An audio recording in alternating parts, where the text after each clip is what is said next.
அஸ்ஸலாமு அலைக்கும் வரஹ்மத்துல்லாஹி வபரகாத்துஹு. மலக்குகள் செய்கிற திக்கரை விட மனிதன் செய்யக்கூடிய திக்கிற்கு 70 மடங்கு கூலி அதிகம் அப்படின்னு சொல்லி நபிகள் நாயகம் ஸல்லல்லாஹு அலைஹி வஸல்லம் அவங்க சொல்லியிருக்கிறதாக அன்னை ஐஷா ரலியல்லாஹு அவங்க கூறியிருக்கிறாங்க. அப்படி என்ன திக்ரு? அந்த திக்ரு மலக்குகள் எப்பயுமே அல்லாஹுவை வணங்குறதும் அவனை திக்ரு செய்கிறது மட்டுமே வேலையாக வச்சுருக்கக்கூடியவங்க.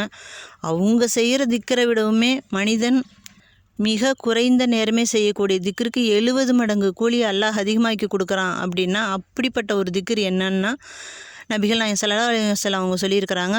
அதுதான் நம்ம ரகசியமாக செய்யக்கூடிய திக்ரே கஃபி அப்படிங்கிற திக்ரு அப்படின்னு சொல்லியிருக்காங்க. அதாவது ஒரு மனிதன் தன்னுடைய மனதுக்குள்ளார தனிமையில் இருக்கும் பொழுது யாரும் இல்லாதப்ப அவனுடைய மனதுக்குள்ளார அவன் அமைதியான முறையில் செய்யக்கூடிய அந்த திக்ரு. அது எந்த திக்ராக வேணாலும் இருக்கலாம். ஏன்னா நம்ம செய்யக்கூடிய தௌபாவாக கூட இருக்கலாம், இல்லை எதுவானாலும் எந்த திக்ரு வேணாலும் நீங்கள் ஓதலாம்.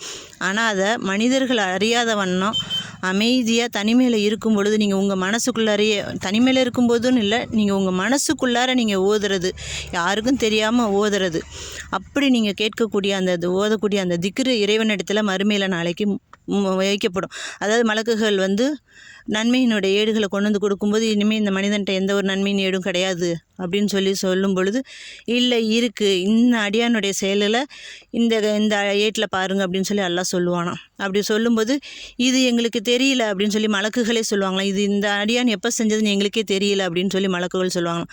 அதுதான் அந்த மனிதன் செய்த ரகசியமான திக்ரு, அதை நான் பதிவு பண்ணியிருக்கேன் அப்படின்னு அல்லாஹ் சொல்லுவானாம்மா. அப்படிப்பட்ட முறையில் நம்மளுடைய திக்ருகள் அதிகமான முறையில் ஓதி இன்ஷா அல்லாஹ் மலக்குகளை விட அதிகமான ஒரு சிறப்பை பெறக்கூடிய நல்ல அடியாராக நம் அனைவரையும் அல்லாஹ் எழுப்புவானாக. ஆமீன்.